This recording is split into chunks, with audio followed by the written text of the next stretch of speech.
जब वो मेरे घर पर उन बच्चों को लेकर आए और जब मैंने उन बच्चों से सुना तो मुझे अच्छा लगा कि उनके मन में कुछ कल्पना है। तब मेरे दिमाग में आया कि जब उनके मन में कल्पना है, इसको कंफर्म क्यों नहीं किया, इनको इस तरह से क्यों नहीं डाइवर्ट किया जाए कि बच्चे जो कल देश के नागरिक बनेंगे उनके मन में सरकार की क्या कल्पना है। इसलिए हमने उनसे कहा कि आप साल भर इस बारे में प्लेटफॉर्म प्रोवाइड करें और बच्चों की सरकार कैसी हो इस पर आप बच्चों के विचार लें। तो मुझे कहते हुए प्रसन्नता है कि इस प्लेटफॉर्म के माध्यम से लगभग 5,500 बच्चों ने, जो अलग अलग देश के 15 प्रदेश के थे, उन्होंने भाग लिया और उनमें से उन्होंने 200 बच्चों को आइडेंटिफाई किया जो विधानसभा में विधायक के रूप में वहां पर पार्टिसिपेट करेंगे। और उनमें से कुछ, जैसा आप विधानसभा का कंपोजिशन होता है कि रूलिंग पार्टी और अपोजिशन, ट्रेजरी बेंच और रूलिंग बेंच, मंत्री और अपोजिशन, उस भूमिका का वो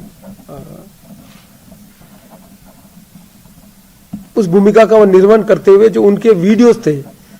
5,500 वीडियो थे, जिसमें 200 वीडियो के माध्यम से आइडेंटिफिकेशन कराने में जैसे चीफ सेक्रेटरी निरंजन आर्य साहब ने, उन्होंने बच्चों का वीडियो देख के आइडेंटिफाई किया, हमारे सेक्रेटरी उन्होंने आइडेंटिफाई किया, बीजेपी के जो अध्यक्ष सतीश जी पूनिया ने आइडेंटिफाई, ऐसे अलग अलग एक्सपर्ट से उन्होंने 200 बच्चों को आइडेंटिफाई किया जो उन कंटेंट के आधार पर उन्होंने आइडेंटिफाई किया। ये 200 बच्चे उन कंटेंट के आधार पर विधानसभा कैसे चलती है, तो विधानसभा में जो हमारा स्वरूप है उसमें क्वेश्चन आवर होता है, 1 आवर होता है, फिर 0 आवर होता है। तो हमने कोशिश की कि 1 घंटे में क्वेश्चन आवर और 0 आवर का जो समय है, जो कंटेंट होता है, उसको हम इन बच्चों के माध्यम से सत्र में उनकी क्षमता को प्रदर्शित करने का अवसर देंगे। 1 घंटे तक जो विधानसभा का सत्र है उसमें उन्हीं बच्चों में से विधानसभा अध्यक्ष होगा, मुख्यमंत्री, मंत्रीगण होंगे, लीडर ऑफ अपोजिशन होंगे और विधायक होंगे। आधा घंटा क्वेश्चन आवर है, जैसा क्वेश्चन आवर होता है उसमें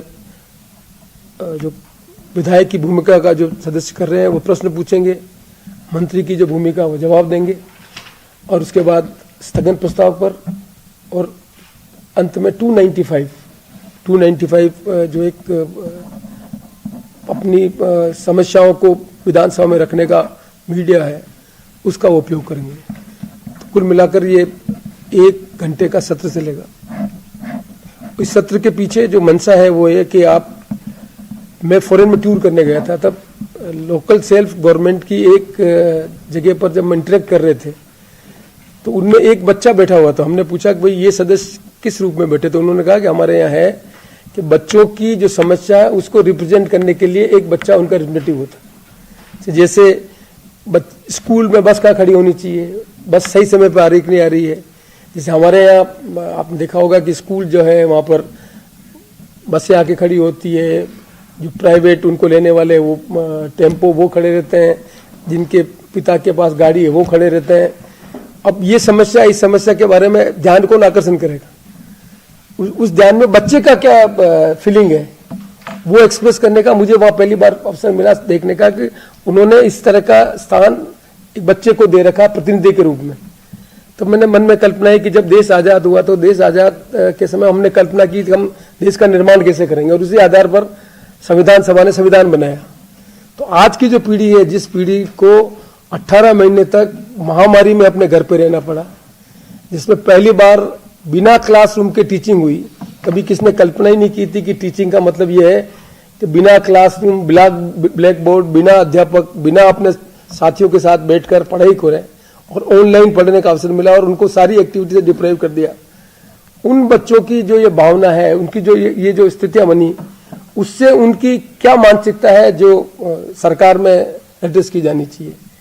मैं समझता हूँ कि ये प्रयास से जो जनप्रतिनिधि हैं वो इस बात को समझेंगे कि एक पीढ़ी ऐसी भी है जो आने वाले समय में देश के भावी नागरिक बनेंगे, देश का निर्माण करेंगे वो जो उनकी जो मानसिकता है, उनके जो प्रश्न है, उन प्रश्नों का भी निदान विधानसभा से संबंधित तो विधानसभा और लोकसभा से संबंधित तो लोकसभा में किया जाना चाहिए। ये पॉलिटिकल पार्टी का एजेंडा बनना चाहिए। डेमोक्रेसी में यदि हम इस नई पीढ़ी के इन समस्याओं के बारे में अभी से हम चिंता नहीं करेंगे, उनके संबंध में नियम और कानून में परिवर्तन करने का काम नहीं करेंगे, और वो बच्चे जो विधानसभा की कार्रवाई देख रहे हैं वो किस तरह से रोल प्ले कर रहे हैं विधायक का, मंत्री का, उनके मन में किस तरह की है, ये चीजें हम अभी नहीं करेंगे तो मैं समझता हूं कि आने वाले समय में जो लोकतंत्र जिसकी हमारे देश की ताकत है, पार्लियामेंट्री डेमोक्रेसी के माध्यम से हम दुनिया को हमने बताया है कि हम पार्लियामेंट्री डेमोक्रेसी के माध्यम से देश को प्रगति के पथ पर आगे ले जा सकते हैं, दुनिया के ताकतवर देशों के सामने खड़े हो सकते हैं, अपनी समस्याओं का निराकरण कर सकते हैं। ये पार्लियामेंट्री डेमोक्रेसी के संस्कार बच्चों में जितने जल्दी इनकलकेट होंगे उतना ही पार्लियामेंट्री डेमोक्रेसी मजबूत होगी